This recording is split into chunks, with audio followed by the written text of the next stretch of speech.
Eu estou passando por um problema e eu não quero que você passe, então fica comigo nesse vídeo que eu vou te explicar detalhadamente situações constrangedoras entre construtores e famílias. E eu não estou aqui para criar uma confusão entre construtores e as famílias, os clientes, justamente pelo contrário. Eu estou aqui para evitar esse problema que eu estou passando, evitar que você passe. O que eu estou falando? Presta atenção. Mas antes disso, se inscreva aqui no canal para você receber conteúdos assim como esse. E aproveita no contexto desse vídeo para ir comentando aqui embaixo conforme eu for falando se você já passou por algum problema semelhante. Eu vou usar aqui o quadro para escrever. Então, agorinha tem 10 minutos atrás eu saí de uma reunião com uma família, de uma obra que nós estamos já entregamos na verdade, mas ficou um acerto para o final.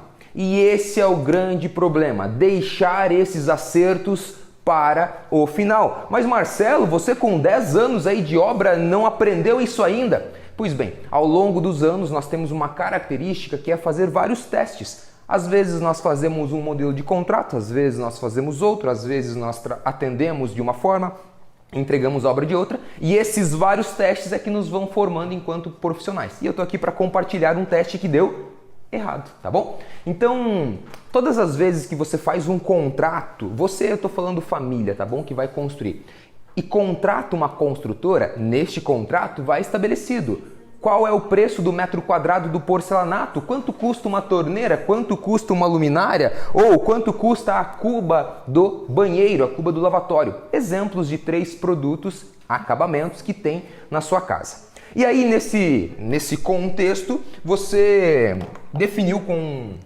com a construtora que o teu porcelanato ele tem um custo algo em torno aí de 40, 50 reais por metro quadrado e que as torneiras, eu vou usar aqui como exemplo a torneira da pia da cozinha, por exemplo. Então, 250 reais por torneira a unidade. E as cubas, você orçou, considerou isso no contrato, cubas de 400 reais, por exemplo. E as luminárias, vamos pegar uma luminária média, algo em torno aí de 100 reais cada luminária. E você também tem no seu projeto, no seu orçamento, a quantidade de cada produto. E aqui, como exemplo, eu estou falando de 100 metros quadrados de porcelanato, eu estou falando de 2 torneiras, eu estou falando de 3 cubas, eu estou falando de 10 luminárias, somente para a gente ter exemplos do que eu estou te falando. Então, isso daqui é contrato. Contrato. Aquilo que foi estabelecido com o construtor. Então, se eu pego 100 vezes 40, eu estou falando aqui de 4.000. Se eu pego 2 vezes 250, eu estou falando de 500. Se eu pego 3 vezes 400, eu estou falando de 1.200. E se eu pego 10 vezes 100, eu estou falando de 1.000. Então, esses são os preços que estão estabelecidos onde, Marcelo? No contrato. Acontece que na hora da construção, a família vai até a loja, você vai até a loja de acabamentos, de materiais de construção e você não gostou do porcelanato de 40 reais o metro quadrado. Seus olhos brilharam por um porcelanato de 50 reais o metro quadrado. Da mesma forma, a torneira, você não gostou da torneira de 250, você gostou da torneira de 200. Olha que interessante. No contrato estava uma de 250, mas você gostou da de 200.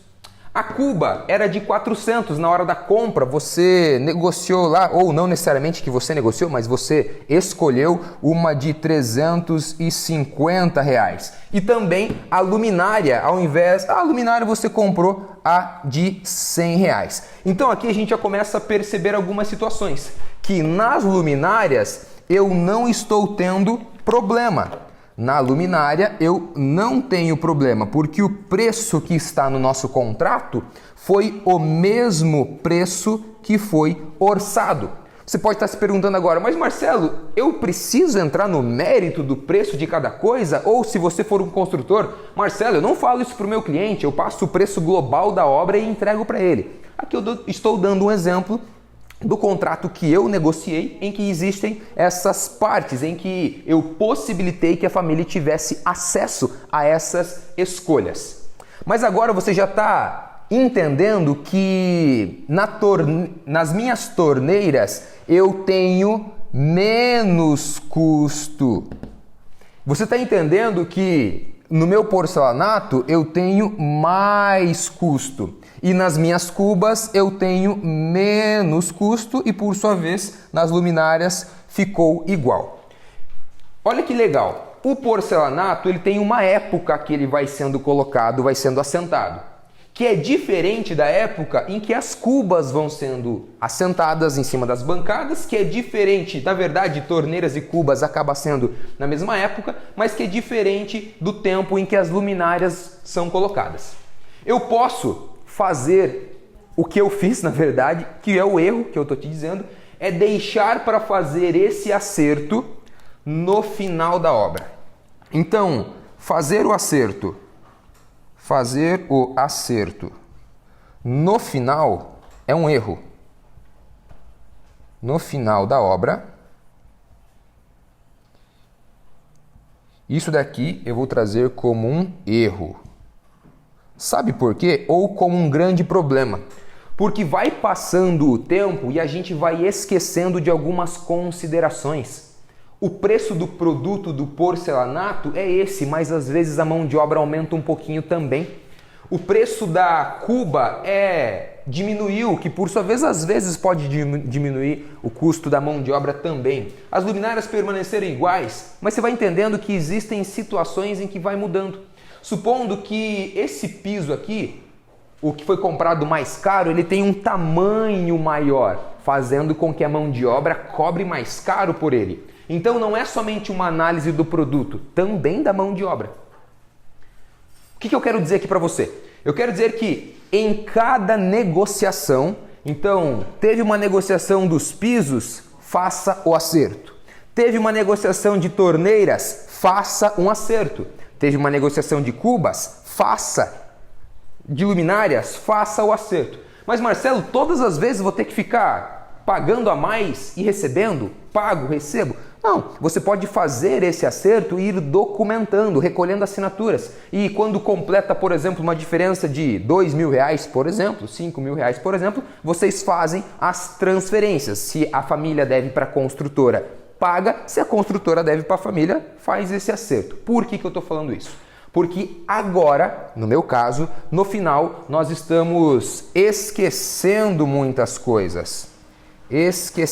Porque tem acertos aqui que já fazem algo em torno de 6 meses, 7 meses, 10 meses que aconteceu, já tem um bom tempo.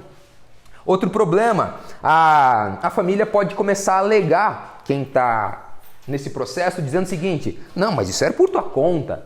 Não, mas quando eu fui comprar o piso de R$50, você disse que estava no contrato? Não, mas eu não disse nada. Não, você disse sim. Então você percebe que quando o acerto é feito no momento, quando o acerto é feito agora, eu vou trazer aqui o agora, você vai entender isso daqui. Não tem esse, ele falou isso, ou eu considerei aquilo, ou você disse que seria assim. Não, a gente vai lá e resolve. Então, por exemplo, numa situação como essa, o nosso orçado aqui de porcelanato está dando então R$5.000. É simples. Se no meu contrato tem 4.000 e o cliente comprou 5.000, o cliente deve para a construtora R$1.000. Afinal, ele comprou a mais. E por sua vez aqui também, olha, nós temos no contrato 500, mas aqui eu tenho R$400. Logo, a construtora deve R$100 para a família. E assim a gente vai caminhando item por item. Na luminária, por exemplo, não tenho absolutamente nenhuma transação. Então, eu estou gravando esse vídeo para te apresentar um problema que eu estou passando e a forma como você faz para resolver. Resolva no agora. Da mesma forma, um exemplo que eu trouxe aqui de obra, faça isso na sua vida. Faça isso com os seus problemas, faça isso com os relacionamentos ruins que você tem. Resolve agora. Não fica postergando isso, não fica deixando para depois. Se você tem problemas com seus pais, se você tem problema com esposa, com marido, com filhos, resolve agora, porque lá no futuro a conta vem mais alta. Então, para tudo que você está fazendo agora e resolve as suas tretas da mesma forma como eu estou tendo que resolver aqui as minhas. Valeu? Um forte abraço, eu sou Marcelo Akira e nos vemos no nosso próximo vídeo.